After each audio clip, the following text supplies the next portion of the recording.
उत्तरी इजराइल पर हिजबुल्लाह के भीषण हमलों की वजह से अब ऐसा लग रहा है कि पीएम बेंजामिन नेतन्याहू के सब्र का बांध टूट चुका है और उन्होंने हिजबुल्लाह से आर पार की लड़ाई के लिए लेबनान पर चढ़ाई को लेकर मंजूरी भी दे दी है।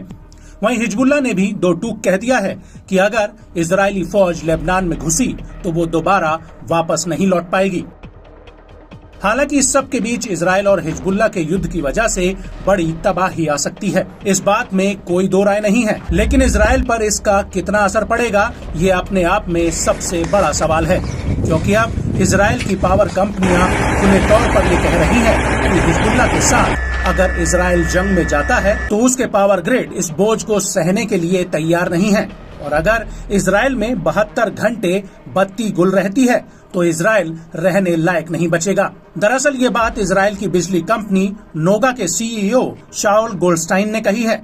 उनका कहना है कि हम असल युद्ध के लिए तैयार नहीं हैं, हम एक काल्पनिक दुनिया में जीते हैं जो मेरी आंखों में है। इजरायल 72 घंटे बिना बिजली के बाद रहने योग्य नहीं रहेगा। आप सारे इंफ्रास्ट्रक्चर को देखिए, ऑप्टिकल फाइबर, बंदरगाह, और मैं संवेदनशील चीजों में नहीं जाऊंगा। हम अभी अच्छी जगह पर नहीं हैं। अगर नसरल्लाह इजरायल के पावर ग्रिड को ठप करने का फैसला करते हैं तो उन्हें केवल फोन उठाकर बेरूत के पावर ग्रिड के प्रमुख को कॉल करना होगा, जो इजरायल के समान है। अच्छी बात यह है कि हमने इजरायल इलेक्ट्रिक कंपनी के साथ मिलकर सुरक्षा में बहुत निवेश किया है।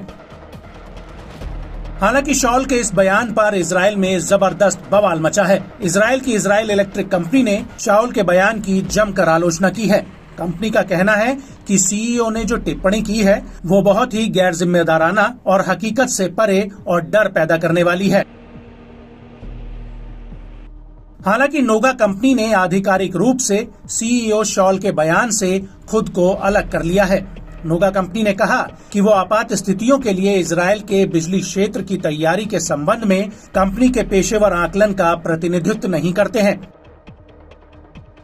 वहीं इजरायल के ऊर्जा और इंफ्रास्ट्रक्चर मंत्रालय ने दो टूक कह दिया है कि इजरायल का पावर ग्रिड मजबूत और सभी तरह के हालातों से निपटने के लिए तैयार है।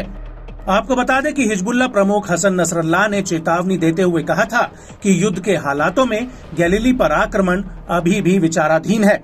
वहीं इजरायल के सेना प्रमुख ने उत्तरी इजरायल की यात्रा के दौरान हिजबुल्लाह को चेतावनी दी थी कि अभी वो इजरायल की सैन्य और खुफिया ताकतों से अनजान है